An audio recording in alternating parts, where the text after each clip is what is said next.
दोस्तों, अब तक चीन के पास पाकिस्तान के रास्ते अरब सागर तक पहुंचने के लिए सीपेक था। लेकिन अब चीन की नज़र भारत की पूर्वी पड़ोसी म्यांमार पर है।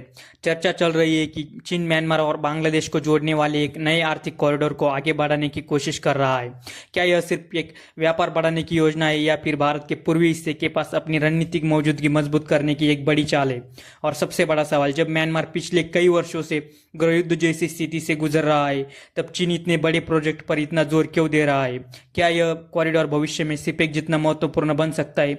आज की इस वीडियो में हम इन सभी सवालों का जवाब आसान भाषा में समझेंगे। इस कहानी की शुरुआत आज से नहीं बल्कि लगभग 2 दशक पहले से होती है। साल 1999 के आसपास चीन ने एक बड़े क्षेत्रीय कनेक्टिविटी प्रोजेक्ट का विचार रखा था, जिसे BCIM यानी आर्थिक कॉरिडोर कहा गया। BCCIM का मतलब था बांग्लादेश, चीन, भारत और म्यांमार आर्थिक कॉरिडोर।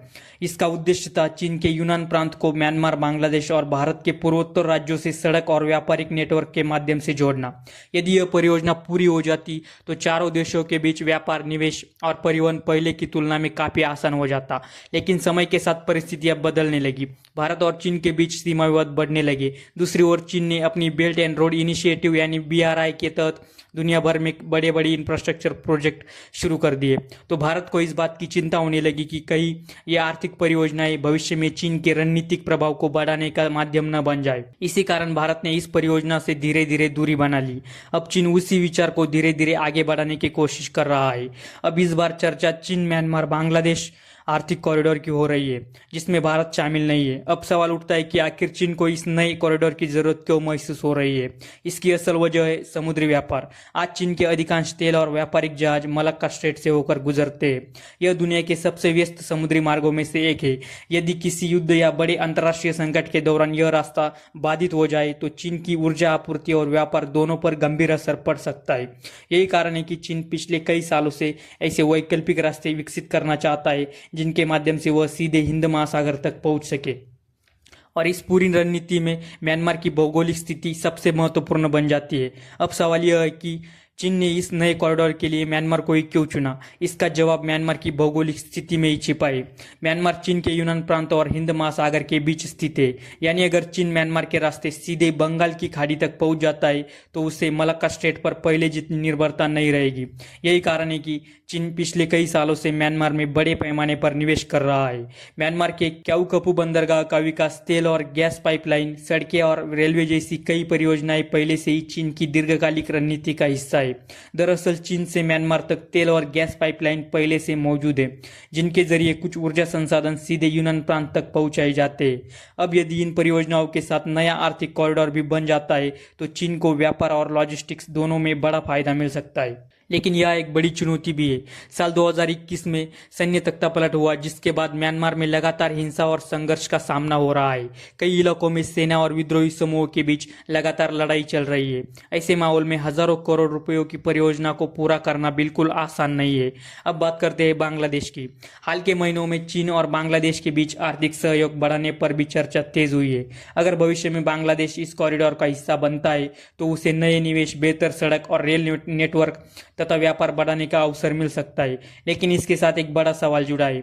क्या बांग्लादेश चीन और भारत के साथ संतुलन बनाकर चल पाएगा? क्योंकि भारत और बांग्लादेश के बीच भी मजबूत व्यापारिक और रणनीतिक संबंध है। ऐसे में ढाका के लिए एक पक्ष की ओर पूरी तरह झुकना आसान नहीं होगा।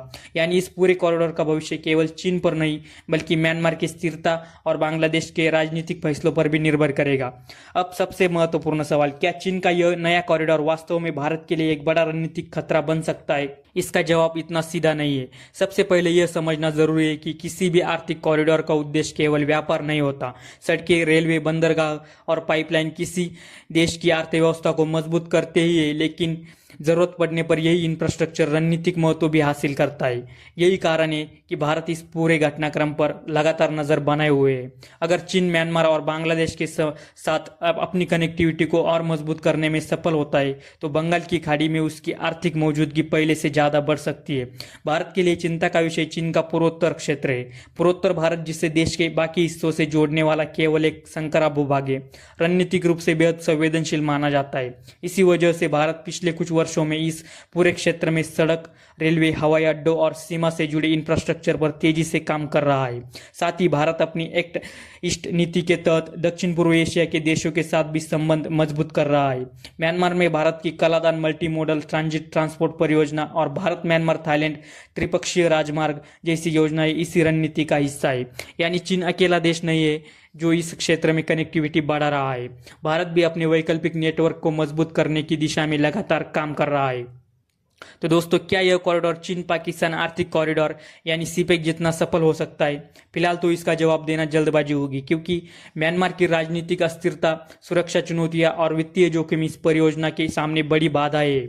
यदि यही वजह है कि कई विशेषज्ञ मानते हैं कि अभी इस परियोजना को एक निश्चित सफलता मानना सही नहीं होगा। लेकिन अगर आने वाले सालों में म्यांमार में स्थिति सामान्य होती है और यह कॉरिडोर धीरे धीरे आगे बढ़ता है तो दक्षिण एशिया और हिंद महासागर की रणनीतिक तस्वीर बदल सकती है। अब सबसे बड़ा सवाल, क्या चीन का यह नया कॉरिडोर वास्तव में बन पाएगा या फिर यह भी कई दूसरी महत्वाकांक्षी योजनाओं की तरह वर्षों तक सिर्फ योजनाओं में ही रह जाएगा? फिलहाल तो इसका स्पष्ट जवाब किसी के पास नहीं है। एक तरफ चीन के पास निवेश करने की क्षमता, लंबी रणनीतिक योजना और इस क्षेत्र में पहले से मौजूद कई परियोजनाएं हैं।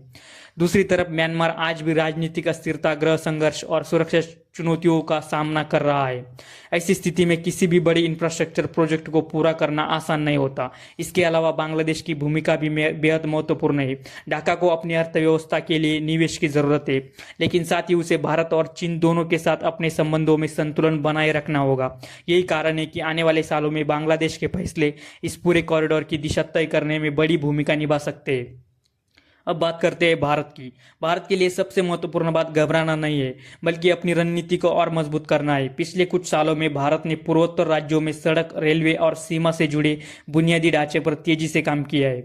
इसके साथ ही भारत एक्ट ईस्ट नीति, कलादान परियोजना, भारत म्यांमार थाईलैंड त्रिपक्षीय राजमार्ग, क्वाड जैसे साझेदारों के साथ सहयोग और हिंद महासागर में अपनी समुद्री क्षमता को लगातार मजबूत कर रहा है। यानी मुकाबला केवल एक नए कॉरिडोर का नहीं है, बल्कि पूरे क्षेत्र में प्रभाव और कनेक्टिविटी बढ़ाने का है। दोस्तों, याद रखिए कि दुनिया में सिर्फ मिसाइलें और सेना से ताकत तय नहीं होती। सड़कें, बंदरगाह, रेलवे पाइपलाइन और व्यापारिक नेटवर्क भी किसी भी देश की रणनीतिक शक्ति का महत्वपूर्ण हिस्सा बन चुके हैं। इसीलिए चीन लगातार नए कॉरिडोर बनाने की कोशिश कर रहा है, जबकि भारत भी अपने पड़ोसी देशों के साथ संपर्क और विकास योजनाओं पर तेजी से काम कर रहा है। इस समय यह कहना सही नहीं होगा कि चीन ने भारत को घेर लिया है या यह कॉरिडोर निश्चित रूप से सफल हो पाएगा। लेकिन इतना जरूर कहा जा सकता है कि यदि यह परियोजना आगे बढ़ती है तो दक्षिण एशिया और बंगाल की खाड़ी की भू राजनीति पर इसका असर देखने को मिल सकता है।